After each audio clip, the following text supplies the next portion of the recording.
Buenas tardes a todos, bienvenidos. Gracias por hacer el esfuerzo por conectarse a esta hora a nuestro webinar y les doy la más cordial bienvenida a ustedes como a nuestros panelistas y les voy a presentar a la doctora Connie Atristain Suárez, quien es la directora del doctorado en Ciencias Empresariales de la Universidad Panamericana. Entonces, Connie, muchísimas gracias y pues bienvenidos a todos. Vamos a comenzar. Muchas gracias, Daniel. Buenas tardes a todos. Buenas tardes, doctora André Marí López Fernández, doctora Marisol Velázquez Salazar y el doctor Enrique Murillo Tón. Muchas gracias por haber querido participar en este webinar, donde vamos a platicar de investigación, donde vamos a analizar un poquito este juego de las ciencias empresariales, esa investigación que tiene una gran relevancia en el ámbito económico, en el sector económico primario que tenemos en nuestro país. Quisiera empezar platicando un poquito y explicando qué son las ciencias empresariales. Entendemos por ciencias empresariales al conjunto de conocimientos objetivos, verificables, que se centran en la economía enfocada a la gestión empresarial y que son obtenidos mediante la observación y la experimentación, la explicación de sus principios y causas y la formulación y verificación de hipótesis. Además, se caracteriza por la utilización de una metodología adecuada para el objetivo de estudio y la sistematización de los conocimientos en esta área. Entonces, como vemos, ciencias empresariales lleva mucho que hacer adentro, muchas áreas de estudio que se abordan en la cuestión de investigación. Vamos a empezar a entrevistar a cada uno de nuestros panelistas, dando primero una breve reseña de quiénes son ellos, qué es lo que han hecho, cómo se han preparado, cuáles son sus grados de educación que tienen para pasar sus líneas de investigación y después entraremos de lleno a las preguntas. Primero tenemos a la doctora André Marí López Fernández. Ella estudió Administración de Empresas en el Tecnológico de Monterrey y obtuvo el grado de doctorado en Ciencias Administrativas de EGADE Business School en el 2015. La doctora André Marí es profesora investigadora en la Facultad de Empresariales de la Universidad Panamericana. Su línea principal de investigación es la responsabilidad social corporativa y su convergencia con el valor agregado de grupos de interés, mercadotecnia estratégica y viral, administración estratégica, gobernanza corporativa, redes sociales, liderazgo, innovación y comportamiento del consumidor. André Marí es miembro del Sistema Nacional de Investigadores SNI 1, y editora asociada de la revista International Emerald Emerging Markets Case Studies de Inglaterra. Doctora André Marí, ¿nos puede platicar de su línea de investigación y por qué consideran que es importante para las ciencias empresariales? Gracias, doctora. Buenas tardes. Es un gusto estar aquí con todos ustedes. Como comentaba la doctora, mi línea de investigación es la responsabilidad social corporativa. Es un concepto que en teoría, literalmente en la teoría, se empieza a desarrollar en 1953 con Bowen, cuando se crea el concepto. Y desde entonces se ha estado evolucionando con base a las necesidades que han surgido en las sociedades. Lo que implica la responsabilidad social corporativa es una dinámica de negocio holística que busca el logro de la ventaja competitiva a través de la minimización de efectos negativos y maximización de aquellos positivos en la empresa, en la sociedad y en el medio ambiente. Entonces, viéndolo desde ese punto de vista, es una discusión que en la teoría y en la práctica se ha estado teniendo por más de 60 años. Al menos considerándolo como un elemento importante en los negocios y en las organizaciones en general. Es la forma en la cual las organizaciones se responsabilizan como grupos de interés en la sociedad.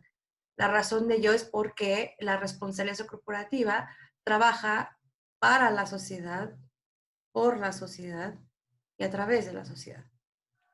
Entonces, esto implica considerar el impacto que está teniendo todas las acciones actuales y en potencia de las organizaciones en el crecimiento financiero de la organización, económico del país, desarrollo social y el desempeño, el impacto ambiental que podrían estar teniendo.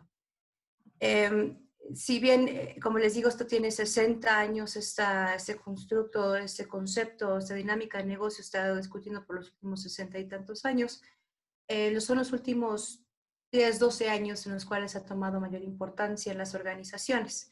Sigue siendo una práctica voluntaria en la mayoría de los países del mundo. No obstante, en el 2015, las Naciones Unidas y miembros de las Naciones Unidas crean y firman la Agenda 2030, que formalmente exhorta a todas las organizaciones, o dicho de otra manera, líderes gubernamentales y organizacionales, a ser partícipes en el desarrollo social también. Entonces, esta es la razón por la cual la responsabilidad social corporativa es elemental para las ciencias empresariales, porque las organizaciones solamente funcionan con y a través de las sociedades. Las empresas son un grupo de interés en la sociedad también. Y entonces esta dinámica de negocio, que es holística, porque tiene que cubrir, como les decía, estos tres pilares, que es, repito, el desarrollo social, el crecimiento económico y el desempeño ambiental, son pilares que deben seguir las organizaciones para poder desarrollar sus estrategias de negocio, las políticas y enfocar sus resultados hacia el logro de esos tres aspectos de la manera más efectiva posible. Estamos en una era en la cual, y no solo me refiero a 2020, me refiero a los últimos 15, incluso 20 años, en los cuales ha incrementado, por ejemplo, observaciones a través de cadenas de suministro de, por ejemplo, esclavitud moderna. De acuerdo a la Organización Internacional del Trabajo, hay 16 millones de personas que están en trabajo forzado solamente en el sector privado. Esa es nuestra responsabilidad. Esa es nuestra responsabilidad como organizaciones, hacer frente a ese tipo de situaciones, erradicarlas por completo. No podemos ser partícipes en la esclavitud moderna a través de la cadena de suministro y en la empresa focal al inicio declararnos como sustentables o socialmente responsables. Entonces, las organizaciones en general tenemos una labor importante en lograr el desarrollo social sostenido de manera global. Y es por esta razón que en las ciencias empresariales la responsabilidad social corporativa es cada día más importante, es cada día más relevante y la generación de modelos funcionales para erradicar prácticas no éticas y cuestionables son importantísimas. Entonces, esa es en general la razón por la cual es importante en las ciencias empresariales. Ok. Podríamos pensar que la responsabilidad social en México a nivel de investigación de lo que se ha logrado todavía es incipiente.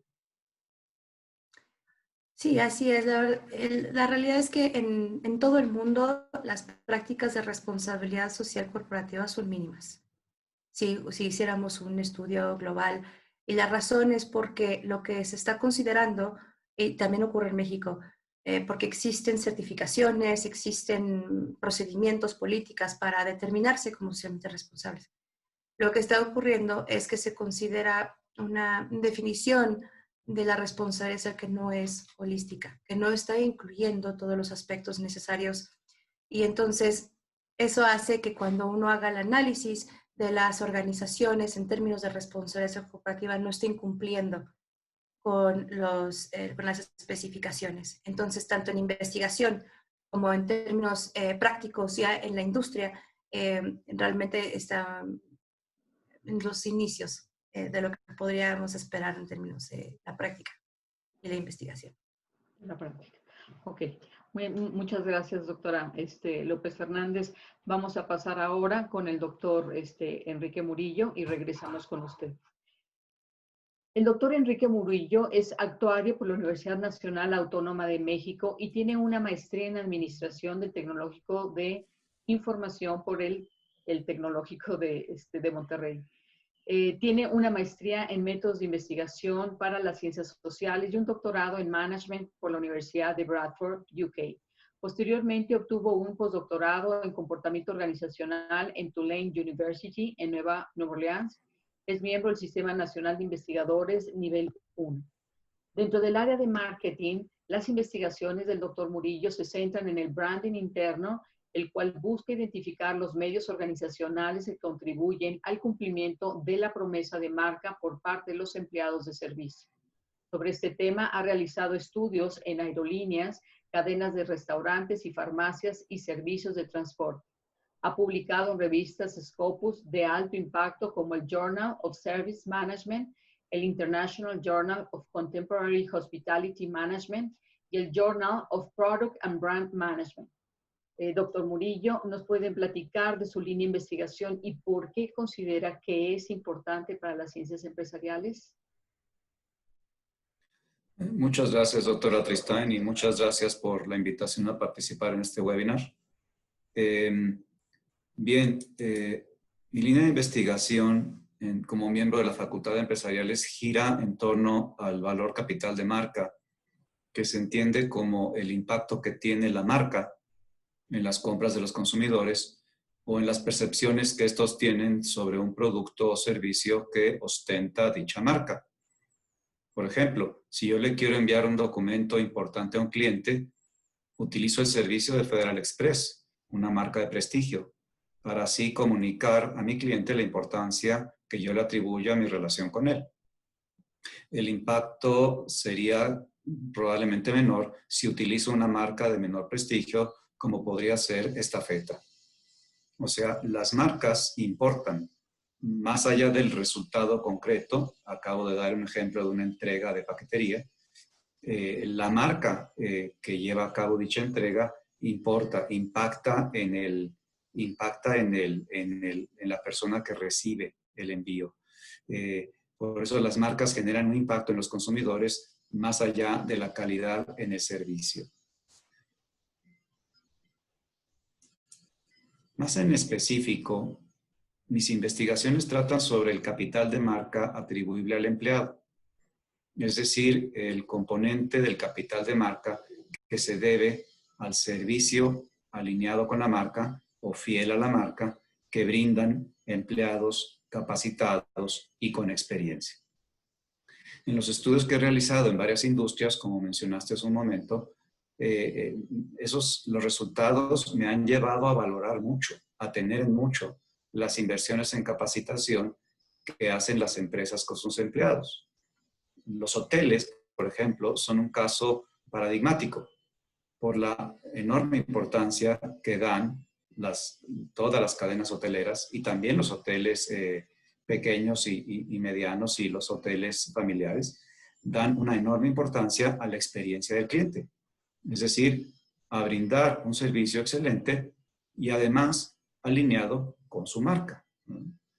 Por ejemplo, tanto Ritz-Carlton como Four Seasons son marcas de alta gama en la industria hotelera, pero no definen idénticamente o igual su experiencia de cliente. Son de alto lujo, pero son distintos, son diferenciados. Entonces, tienen una tarea importante de capacitación con sus empleados para que el empleado sepa lo que significa la experiencia premium, la experiencia de lujo de Ritz-Carlton y cómo es distinta de la experiencia también de lujo de Four Seasons. Me parece que con esto te he dado una panorámica de mi línea de investigación.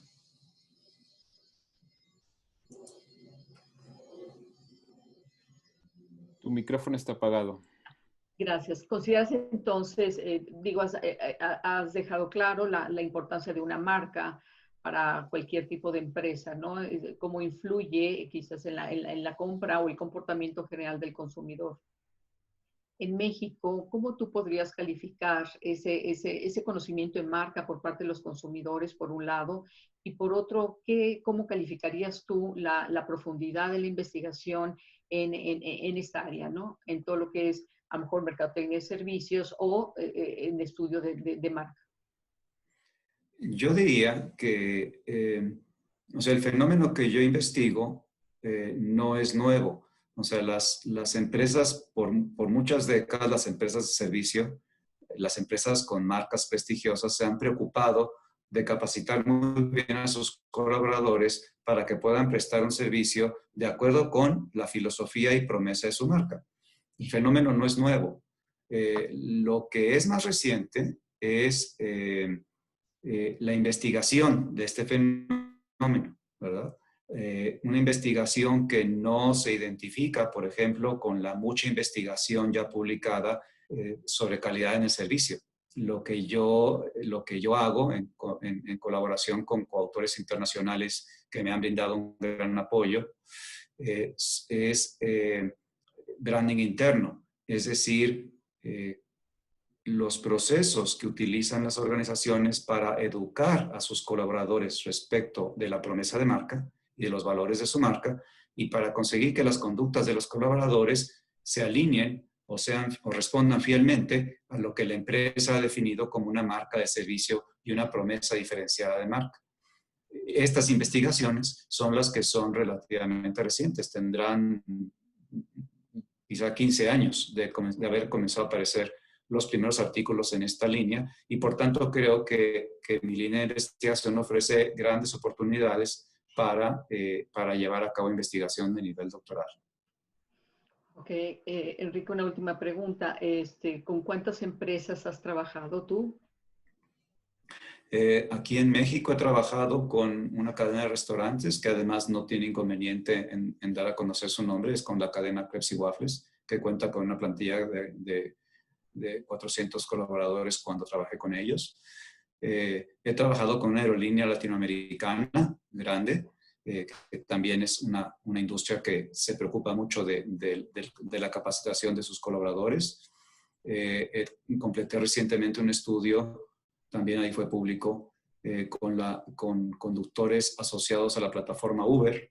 También Uber tiene que preocuparse de que sus conductores cumplan la promesa de marca. Todos nosotros seguramente hemos utilizado el servicio de Uber y fuimos atraídos por una promesa de marca que al menos en lo esencial y sobre todo al principio se cumplía cabalmente. Y he trabajado con una cadena de farmacias del interior de la República, una cadena grande de farmacias, del orden de los más de 2,000 colaboradores también. Todas ellas son organizaciones que se preocupan de diferenciarse. Están en mercados muy competidos, tienen competencia intensa, y una manera de diferenciarse es, bueno, ¿qué es lo que mi marca y mi servicio es distinto respecto de mis competidores? Claro, entonces podríamos decir cómo la investigación aplicada puede marcar una ventaja competitiva ahora en el mercado. La investigación, como podemos ver, no solamente está en la academia, está también en las empresas. Entonces, la intención de la investigación de la Universidad Panamericana es cómo podemos acercar la investigación que hacemos dentro de la Facultad de Empresariales a la empresa y, por supuesto, las empresas a la universidad, ¿no? Muchas gracias, doctor Murillo. Entonces, pasemos con la doctora Marisol Velázquez, por favor. Connie, La doctora les Marisol. les recuerdo que pueden hacer sus preguntas a través del espacio de Q&A o de preguntas y respuestas para que al final de la participación de los ponentes las podamos responder una a una. Gracias. Perdón, Connie. Gracias. La doctora Marisol Velázquez Salazar es doctora en Economía, profesor investigador de la Universidad Panamericana, Ciudad de México, miembro del Sistema Nacional de Investigadores, nivel candidato, doctorado y maestría en Economía en la UNAM. Tiene medalla al mérito académico Alfonso Caso por la UNAM por mejor tesis de maestría. Su investigación es en cadenas globales de valor y otras redes de producción. Tiene publicaciones y ponencias en diversas universidades a nivel mundial. Actualmente participa en 3 proyectos internacionales. El proyecto SUSTER, que es Sustentabilidad Territorial, con la Unión Europea a través de la beca Erasmus Plus, en el que participan otras 8 universidades de países latinoamericanos y europeos. También está en el proyecto TEB, que es AgriFood, en Capital Coalition y en la ONU Medio Ambiente.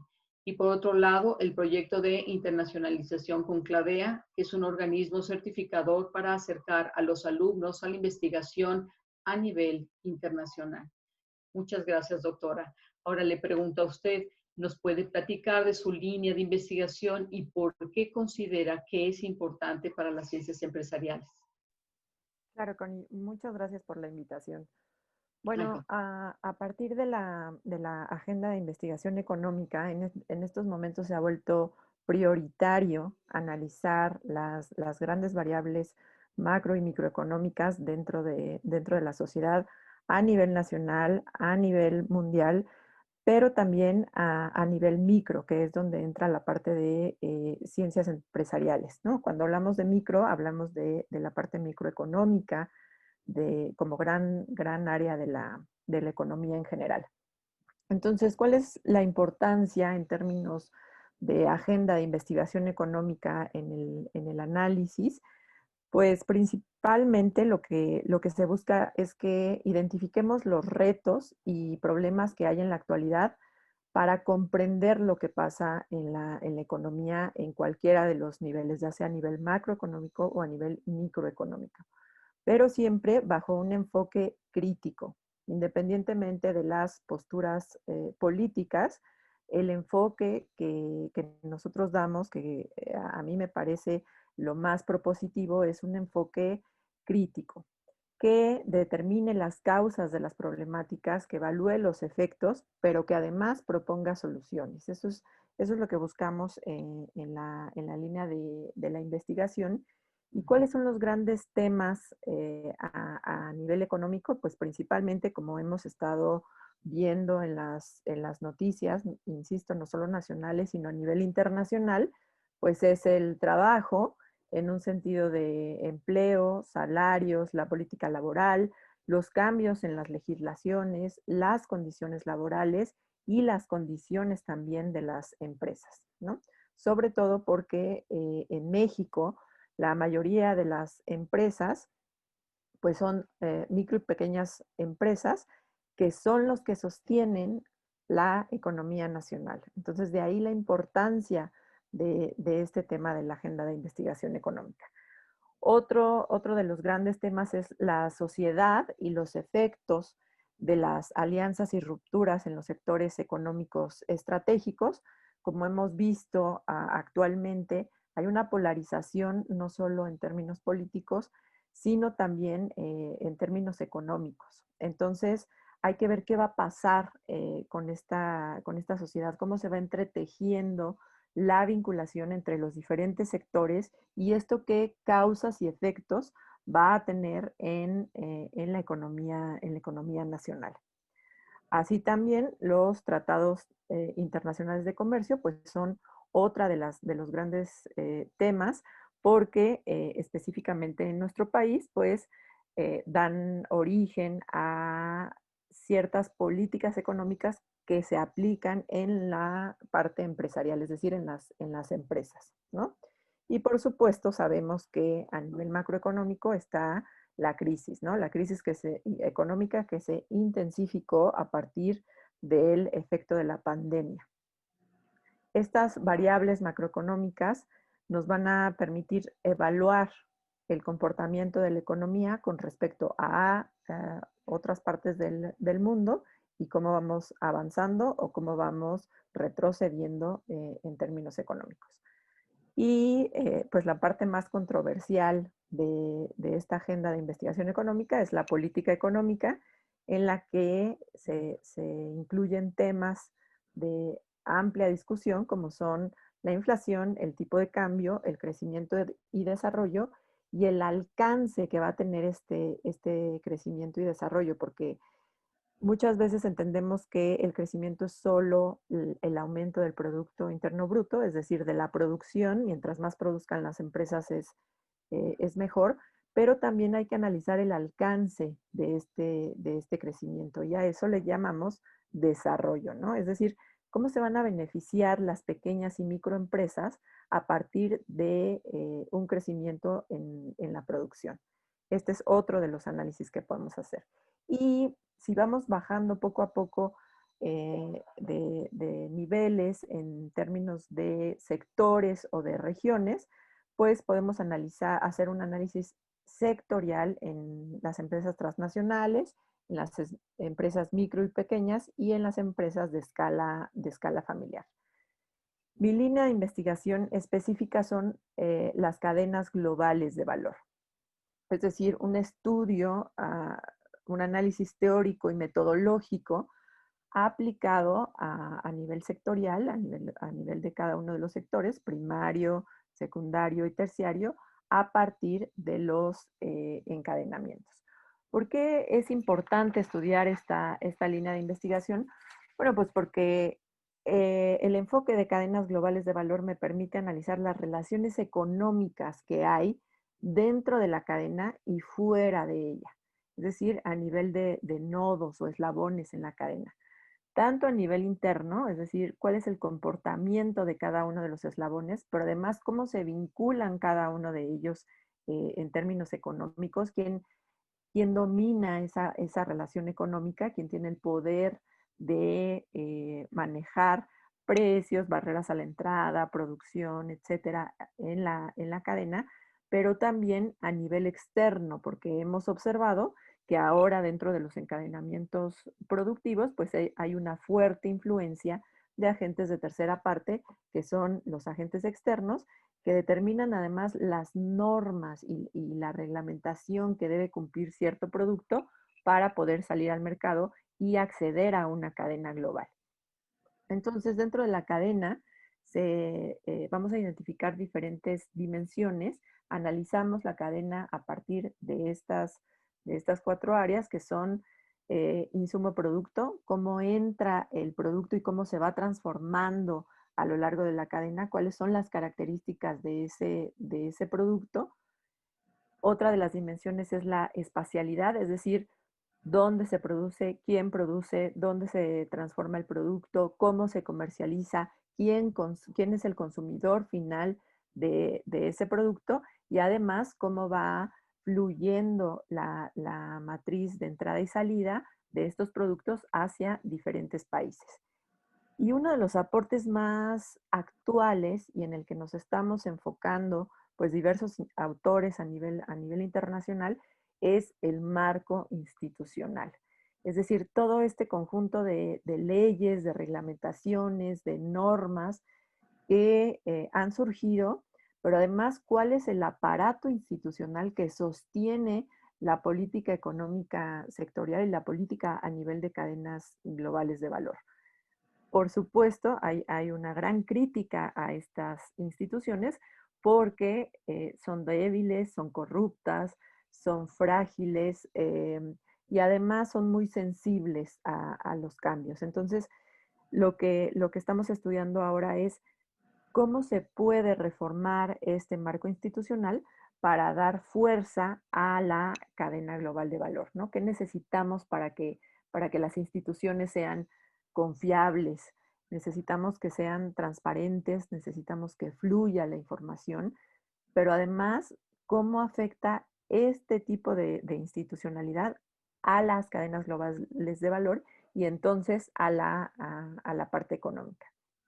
Entonces, otra de las dimensiones que proponemos dentro del enfoque de cadenas globales de valor es la gobernanza, entendida como la acción o dominio que tienen los diferentes agentes sobre la cadena, la vinculación económica, es decir, las relaciones económicas de poder entre los participantes, pero además incluimos las normas y convenciones que se deben cumplir en la cadena para que el producto pues termine siendo consumido, ¿no?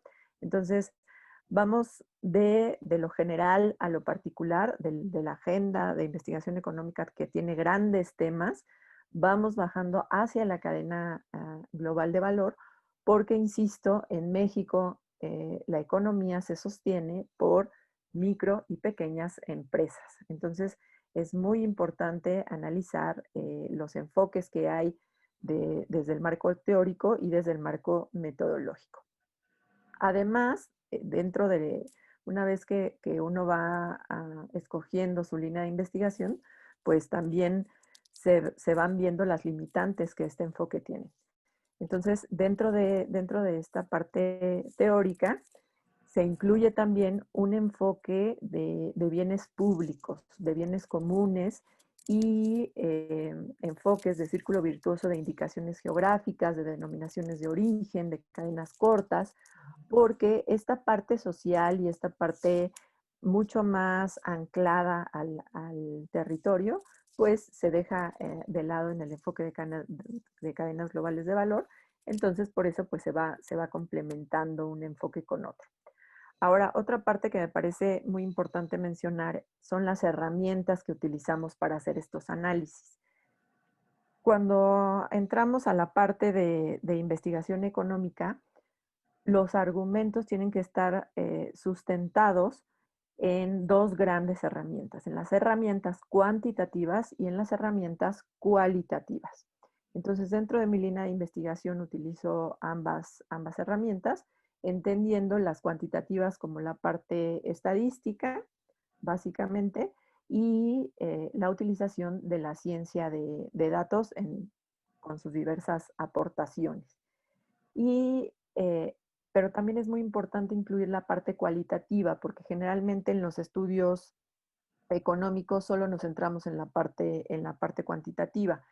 Entonces, dentro del análisis también incluimos la parte cualitativa a partir de estudios de caso y de trabajo de campo. Es decir, nos metemos a la cadena global de valor, nos metemos con los agentes participantes en esa cadena y hacemos el estudio. Entonces, bueno, ahí la parte de la economía dentro de las ciencias empresariales, Connie. Gracias, doctora Velázquez. Quería preguntarle, como bien señala, cómo la micro, pequeña y mediana empresa en México, como en gran parte del mundo, son factor esencial, importante en el motor de una economía de un país, generando empleo, generando movimiento económico importante. Estamos hablando que alrededor del 99% son micro, pequeñas y medianas empresas. Casi el menos del 1% son gran empresa. Quisiera que nos platicara cómo podría la investigación influir, ayudar, impulsar a estas micro, pequeñas y medianas empresas, porque hoy por hoy sabemos que muchas de ellas se trabaja o se hacen o a través del quehacer diario, de su experiencia, más no del conocimiento profundo de cómo optimizar a lo mejor procesos, cómo eficientar, ¿cómo se llama? La operación de la empresa. Entonces, ¿cómo la investigación podría realmente aportar, ayudar a este sector económico? Bueno, definitivamente una de las debilidades que hemos identificado es la relación entre la academia y el sector empresarial. Hay institutos de investigación y centros de investigación orientados pues a analizar este tipo de problemas, pero a mí me parece que la solución está en dos grandes ramas. La primera es el fortalecimiento con la academia, porque no es que nosotros hagamos el estudio y entonces el estudio se quede escrito para otros académicos. El objetivo es que nosotros hagamos los estudios, saquemos los resultados y los compartamos y discutamos con las micro y pequeñas empresas. De ahí la importancia de los estudios de caso particulares y específicos.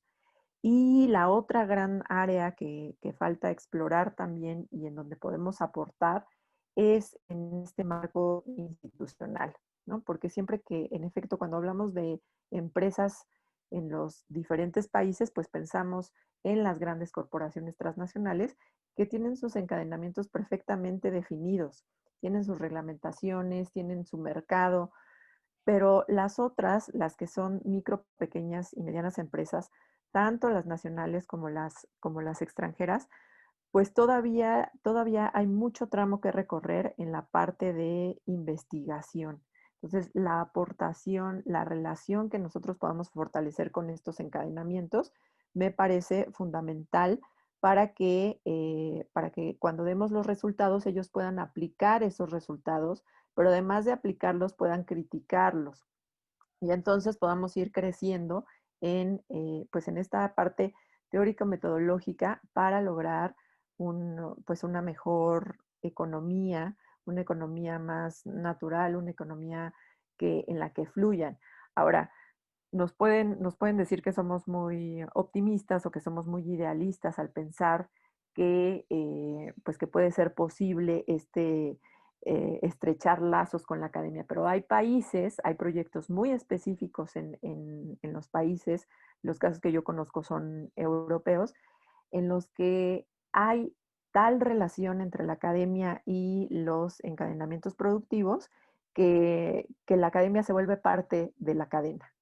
Y eso es lo que estamos buscando, entrar a las cadenas, proponer, ajustar, criticar, discutir acerca de estos procesos junto con ellos.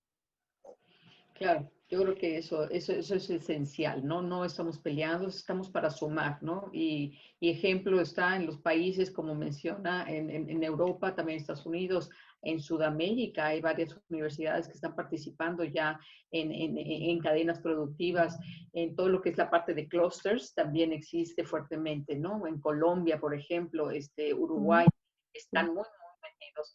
Entonces, creo que la investigación está acercando ¿cómo se llama? A lo que es la universidad y las empresas. Muy bien, muchas gracias, doctora Velázquez.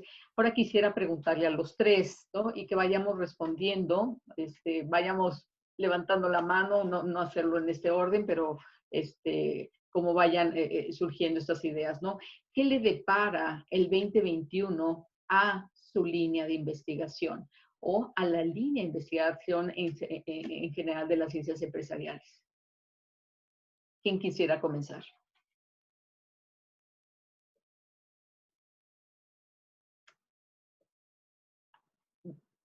Doctora Marisol, ¿quiere? ¿O André? ¿André? Perdón, no, como gusten, si quieren comienzo yo. Sí, adelante, por favor. Ok. Gracias. Me parece que es una pregunta clave que teníamos los investigadores ya meses. Yo creo que desde que comienza la pandemia nos hemos estado haciendo esta pregunta. El momento inmediato, cuál es el efecto, la consecuencia, pero el 2021. O sea, terminando este año viene algo completamente distinto. Me gustaría comenzar a responder esa pregunta con un par de datos alarmantes, particular para todo el mundo y que tienen relevancia en la línea de investigación. El Banco Mundial afirma que en este año, o sea, estamos ya a punto de terminar el 2020, ya en este año de 40 a 60 millones de personas pueden ser impulsadas a la pobreza extrema a raíz de los efectos de la pandemia. Estamos hablando de 40 a 60 millones de personas que para los inicios del 2021 podrían estar viviendo con menos de $1.90 al día. Ese es el primer dato. El segundo es que la Organización Internacional del Trabajo estima que en los siguientes meses, me imagino, noviembre, diciembre, la mitad de las personas en el mundo que tienen un trabajo lo podrían perder. En el mundo, la mitad de las personas. Esas mismas personas son parte del 40 al 60 millones que serían impulsadas a la pobreza extrema. Aunado a ello, el Programa Mundial de Alimentos informa que 265 millones de personas se enfrentan a una crisis alimenticia a raíz de esta pandemia. Entonces, esos son solamente 3 datos, son alarmantes, que ya son una realidad a la cual nos estamos enfrentando en todo el mundo. La tendencia entonces, ahora dónde va la línea de investigación de responsabilidad social corporativa, es a un rediseño de los modelos de negocio para reactivar el crecimiento económico y el desarrollo social. Es un reto particularmente complejo porque no es tan sencillo como generar empleos. Cuando en el 2019 630 millones de personas no pudieron, con el salario que tenían, el año pasado, con el salario que tuvieron, no pudieron sacar a su familia de la pobreza. Entonces, es un problema que tenemos arrastrando por décadas a nivel global y que ahorita se ha exacerbado. Entonces, la tendencia va hacia eso, a la reactivación del crecimiento económico, pero del desarrollo social, con un entendimiento que no tenemos un punto de partida, que no sabemos cuál es la respuesta correcta, que no basta con generar un empleo cuando tenemos organizaciones con problemas dentro de la política y la constitución, o sea, la gobernanza corporativa propia de la institución tiene un problema serio que no permite la ejecución, la implementación de políticas socialmente responsables. Entonces tenemos problemas de raíz aunado a esta situación a la cual nos estamos enfrentando. Entonces, como decía en la primera pregunta, es completa responsabilidad de todas las organizaciones, no importa qué tipo de empresa sea, sí tienen responsabilidad en el impacto social que están teniendo y ahora, más que nunca, buscar alternativas que sean sustentables y responsables y éticos para continuar operando. Bien, gracias, doctor André. Muy bien. ¿Quién quisiera participar? Marisol, doctor Enrique Murillo. Bien, doctor Enrique. Gracias, doctora Stein. Bien, la crisis de COVID ha golpeado tremendamente a la industria turística, como todos sabemos. Según datos de la Secretaría de Turismo, los hoteles de los 70 principales destinos turísticos de nuestro país tuvieron una ocupación de tan solo el 2.8% durante el mes de abril, que contrasta con 63% en abril de 2019. Esto generó problemas de liquidez sin precedente, lo que llevó a muchos hoteles a despedir empleados para reducir sus gastos. Según datos del Seguro Social, entre marzo y septiembre de este año se perdieron 117,000 plazas formales en el sector hotelero. Desde mi línea de investigación, veo con gran preocupación las decisiones de los últimos meses de recortar personal experimentado.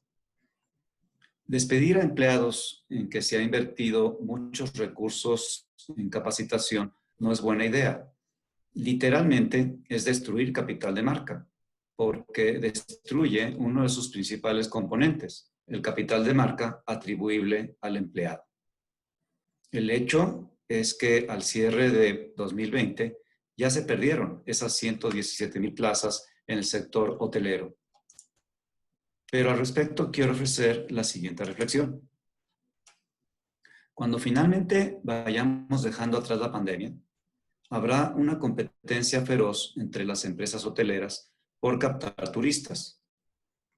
Aquellos hoteles que hayan conservado una plantilla de personal comprometido y experimentado estarán en mucho mejores condiciones para competir y cumplir su promesa de marca a los huéspedes.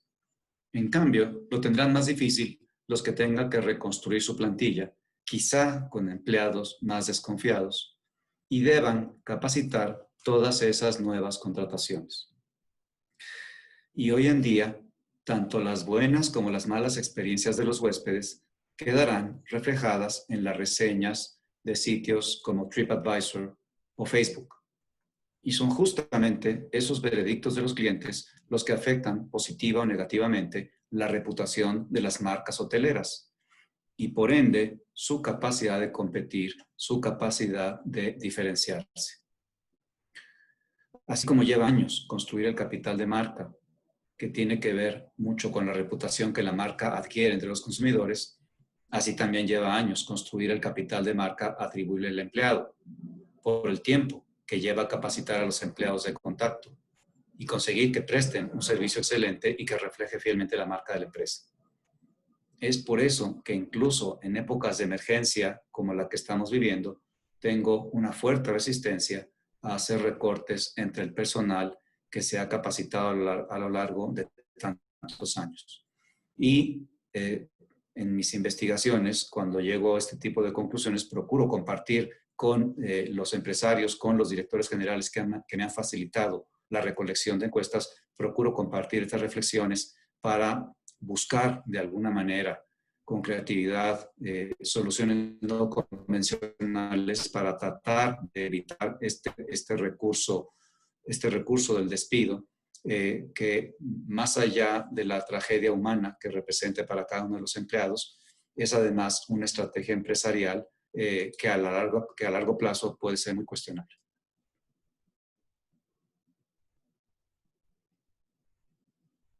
Muchas gracias, doctor Murillo. Le pido brevemente a la doctora Velázquez para poder entrar a preguntas y respuestas, si nos da brevemente su punto de vista.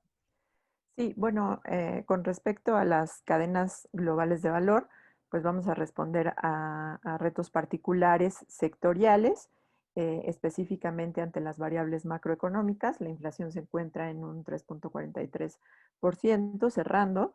El PIB, dependiendo de la crisis que estemos visualizando, si en B profunda o en U, pues pronosticamos un decrecimiento actual de menos 8.9% hasta menos 12.8%, que es el escenario más drástico. Entonces, ¿cuál es el enfoque de las cadenas globales de valor? La perspectiva, pues adentrarnos en cada una de los encadenamientos para ver cómo puede contribuir a un crecimiento y desarrollo en todo el país. Perfecto, perfecto. Muchas gracias, doctora Velázquez. Tenemos varias preguntas, creo que están siendo muy interesantes. Maestro Ortiz, ¿quiere mencionarlas? ¿Quiere Sí, hacer? claro, sí.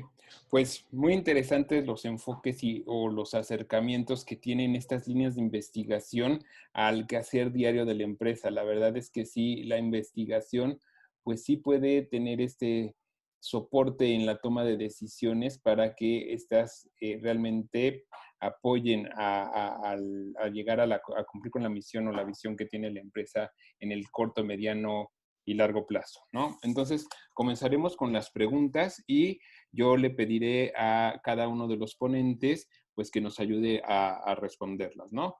La primera pregunta que nos hacen es, ¿qué opinas acerca de el outsourcing que está como tan en boga en los medios de comunicación hoy en día? Y la pregunta se la hicieron a la doctora André López. Entonces, André, si nos ayudas a responderla, por favor. Claro que sí, gracias. Es una pregunta interesante porque finalmente es una gran estrategia de negocios en términos de direccionar a la organización a ser líder de costos. Entonces, pues es parte de una buena negociación. Eso es lo que se entiende. No obstante, con certeza no es una práctica socialmente responsable, es una práctica que segrega a los colaboradores, que no los permite tener el mismo acceso a oportunidades o acceso a condiciones igualitarias. Y entonces, por esa misma razón, no es socialmente responsable. Muchas organizaciones lo utilizan como una justificación de prácticas no éticas, incluso ilegales, porque pues, no fue la empresa focal, sino fue la empresa que fue contratada a través de outsourcing, que realizó esa toma de decisiones, que realizó esas prácticas. Entonces, mientras siga existiendo el outsourcing, seguirán habiendo demasiados colaboradores alrededor del mundo que están aislados y segregados y con menores posibilidades de salir de condiciones que en muchísimos casos o demasiados casos son paupérrimas. Dani, ¿puedo contribuir con esta pregunta también? Sí, claro. Adelante. Muchas gracias, doctora Marisol. Bueno, solo un comentario desde la postura desde el punto de vista económico. El trabajo, el empleo, es uno de los activos nacionales que debe estar protegido, desde el salario hasta las condiciones laborales, tanto de la empresa, pero también de los trabajadores. Entonces, bueno, este tema me parece que debe ser estudiado a fondo. Por supuesto, la nueva legislación que promete mejores condiciones a los trabajadores, proteger a los trabajadores que en efecto, como bien menciona André, pues han sido marginados, han sido segregados y ha aumentado la brecha del nivel de ingreso con respecto a otros trabajadores. Y solo cerrar para decir que el trabajo es tan importante en términos económicos que genera valor dentro del país, y entonces eso es lo que nos da el crecimiento y desarrollo económico. Muchísimas gracias, doctora. Y ahora vamos a pasar a una siguiente pregunta que es para el doctor Murillo. Y nos preguntan, ¿cuál es el factor humano? Bueno, perdón, ¿el factor humano como generador de marca es aplicable a empresas que no son exclusivamente de servicios?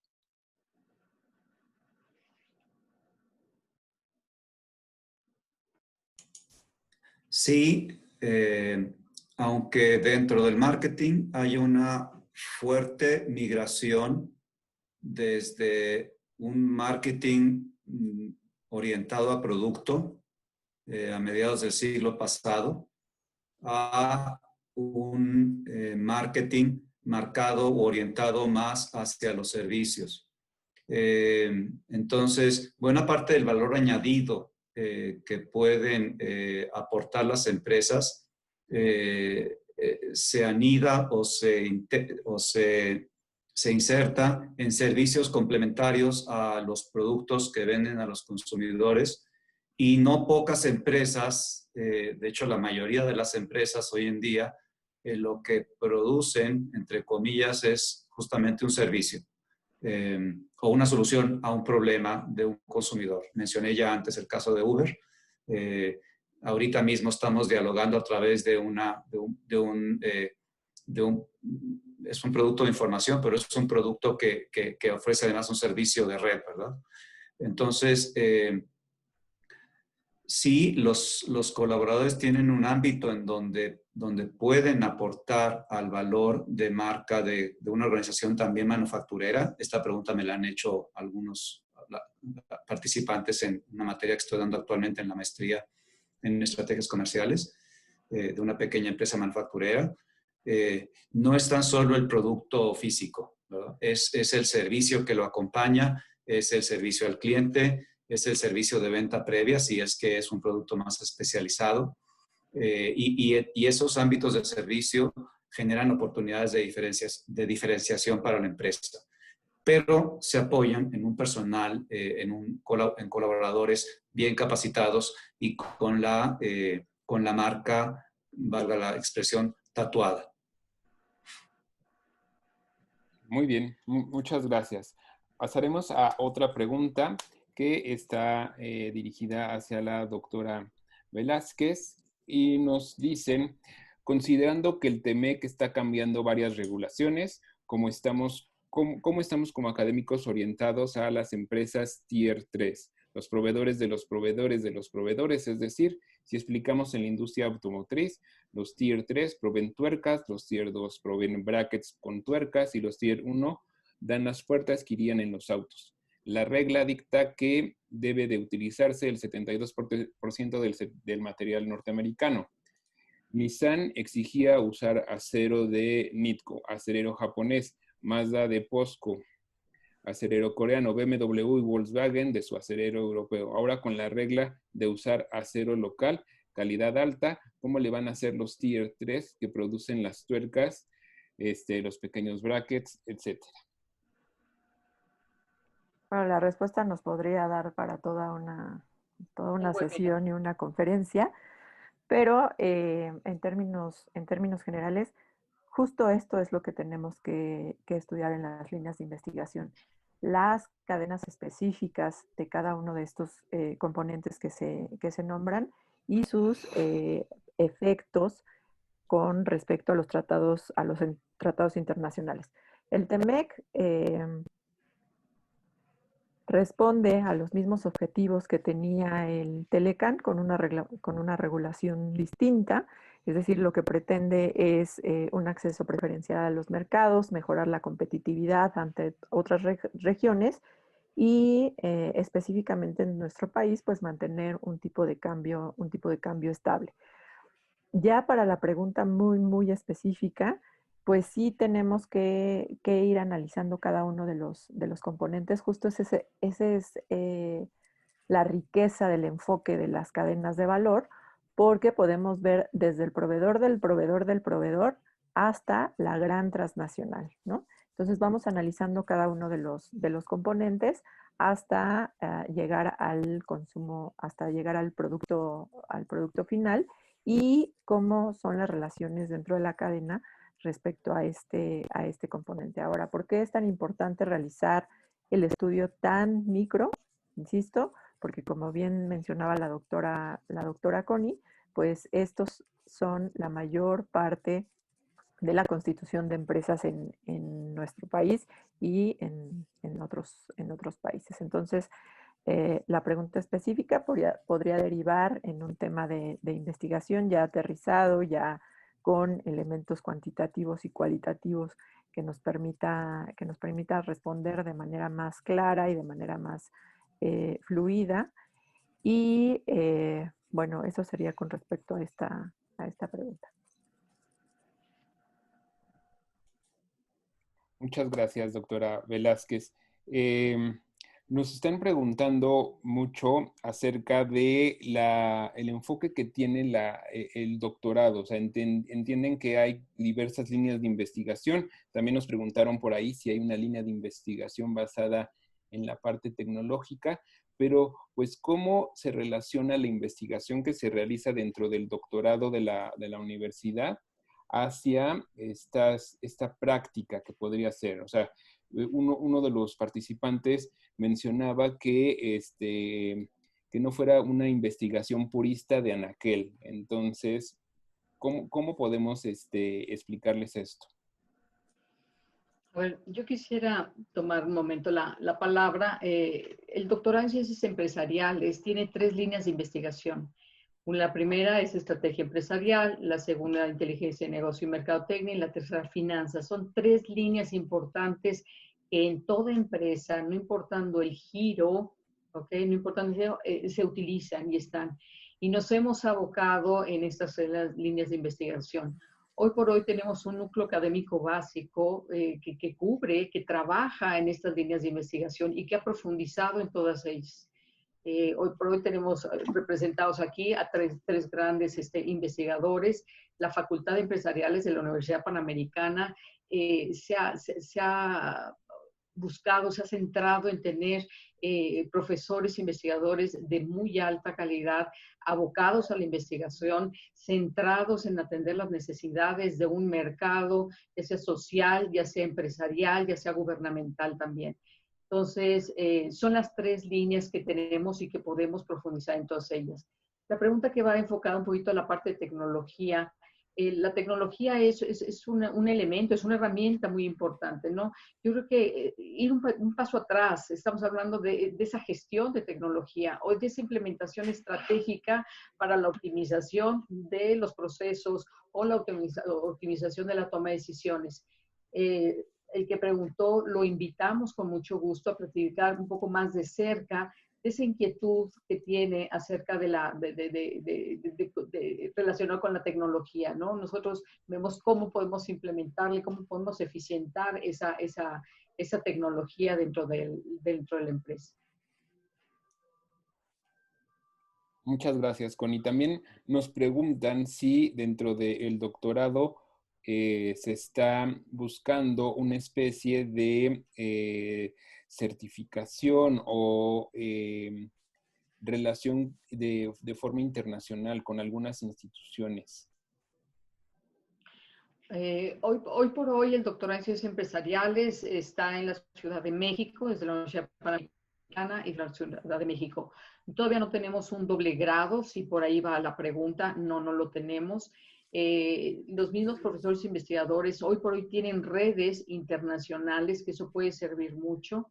Lo que se está buscando en el doctorado es que todos los investigadores, digo, todos los alumnos puedan estar formados como investigadores, tener publicaciones internacionales y participar en congresos internacionales. Entonces, ese es el panorama que ahorita tenemos y que es lo que estamos ofreciendo para esta eficiencia terminal y, por supuesto, de calidad académica. Muy bien, muy bien. Ahorita se animaron a preguntar más. Nada más déjame alcanzar a ver esto. Preguntan, digo, y esta la voy a abrir para el que la quiera tomar. Dice, ¿cómo logro la sustentabilidad financiera si quiero mantener al personal para tener ventaja en el futuro, cuando ahora estoy teniendo ingresos mucho menores? Entiendo la curva de aprendizaje, sin embargo, no ya han transcurrido varios meses y no sabemos cuánto tiempo más durará esta contingencia.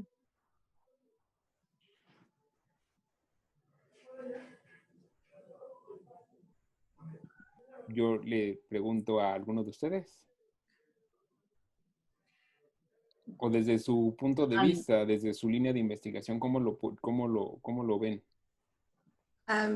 ¿Puedo comenzar? Claro, adelante. Okay.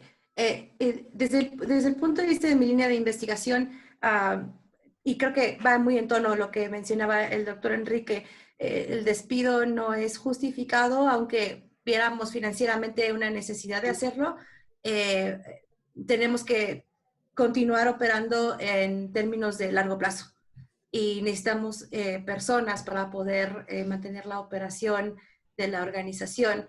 Me parece que la única manera de lograrlo es a través de la generación estratégica hecho a la medida. Depende de las circunstancias y condiciones y contexto de cada una de las organizaciones y de sus colaboradores. No creo que exista hoy por hoy una solución, un modelo que podamos encajar ni siquiera en grupos de tipos de organizaciones, si es algo que tendría que ser analizado a nivel individual de cada empresa. Muchas gracias, André. Y ahora, esta también va para todos y creo que implica pues, a los que se dedican a la investigación de forma actual y a los que planean enfocarse más como a la investigación en el futuro, ¿no? Mencionan, ¿cuál es el efecto de un gobierno que no ha mostrado interés en la investigación, especialmente en aquella que se dirige a mejorar el entorno empresarial, conociendo el aporte que ha representado históricamente el gobierno a la investigación en México?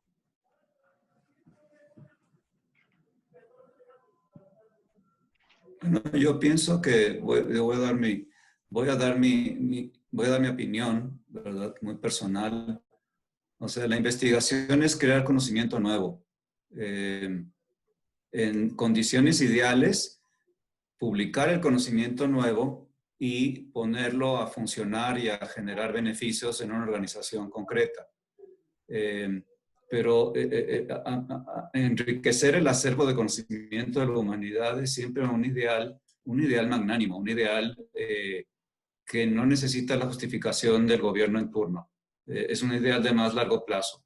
Entonces, si se presentan dificultades actualmente para nosotros investigadores llevar a cabo esa tarea o para recibir el reconocimiento también monetario que me parece a mí que hemos ganado con el sudor honesto de nuestra frente, bien, pues habrá que esperar a que pasen esas circunstancias, pero no abandonar esa vocación, y debo decirlo, es una vocación de contribuir al acervo de conocimiento de la humanidad.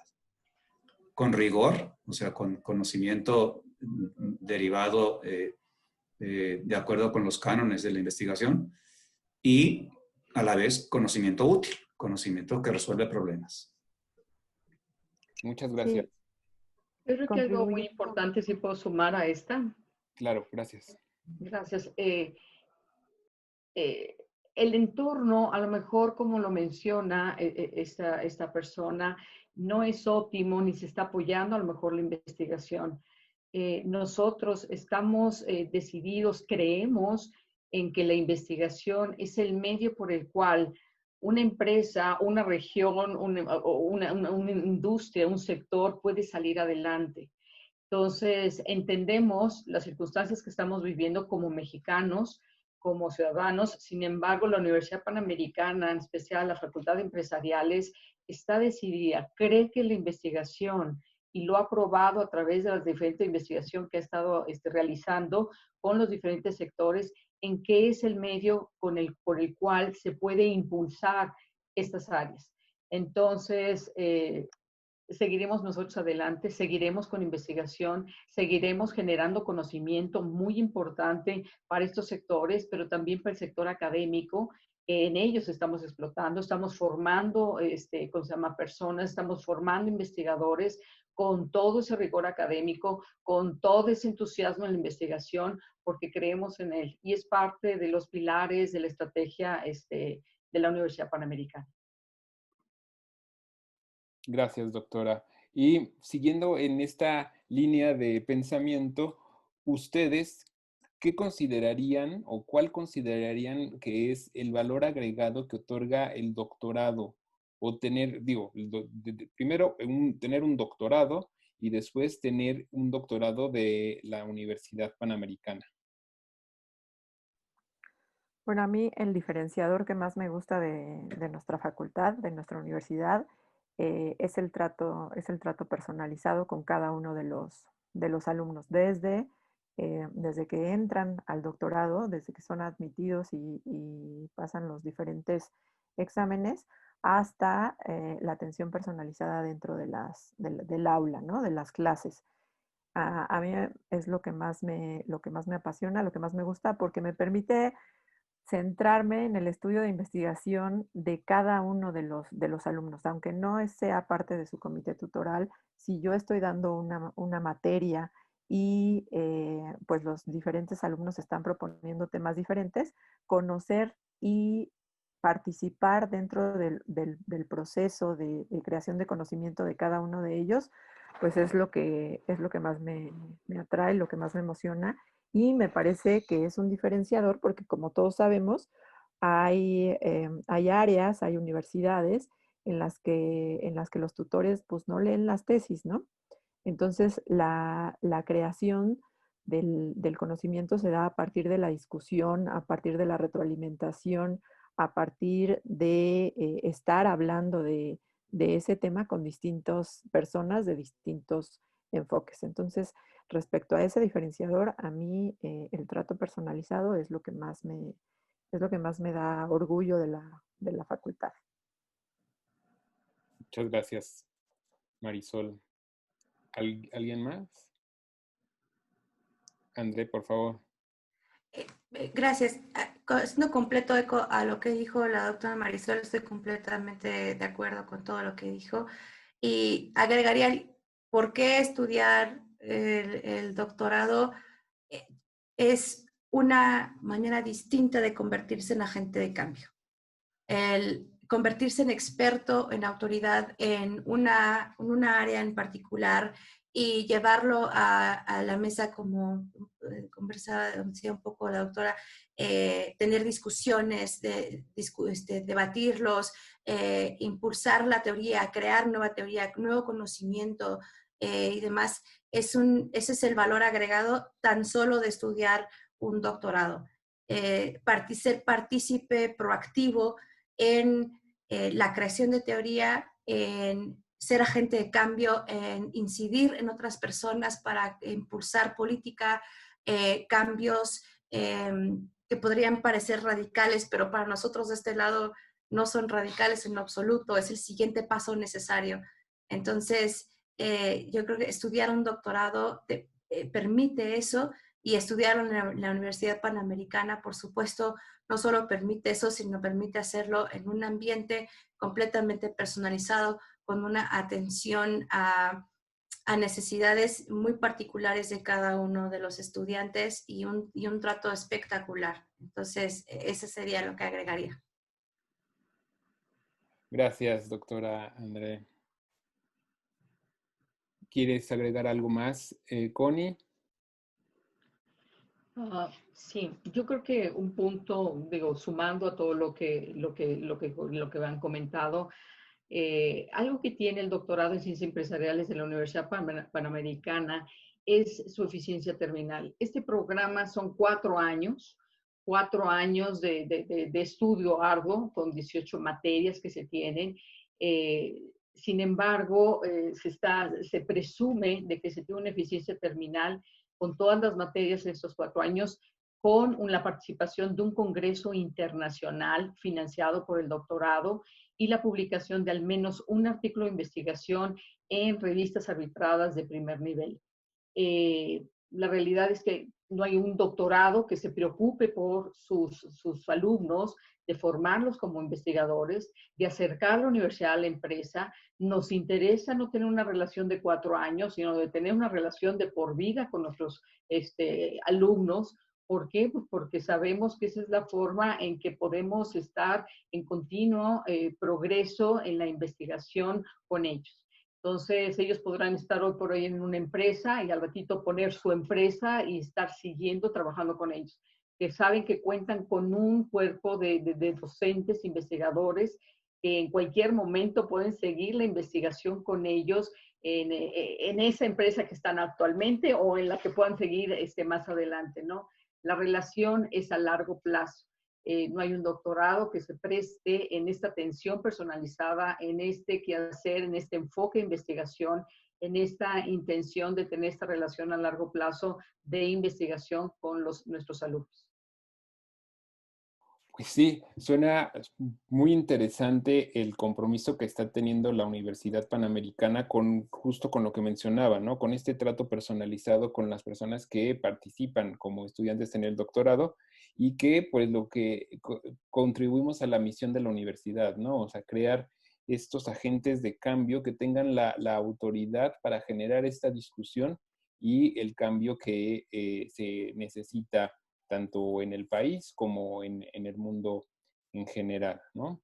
Entonces, pues yo por mi parte les agradezco a ustedes como ponentes, a ti, Connie, como moderadora de este evento, y las preguntas que no se llegaron a responder en este momento, yo se las voy a pasar directamente a cada uno de los ponentes para que nos apoyen a resolverlas. Entonces, Claro, pues, todo gusto. muchas gracias por su participación. Muchas gracias a ustedes por conectarse un poquito antes de la comida. Entonces, pues estaremos en contacto.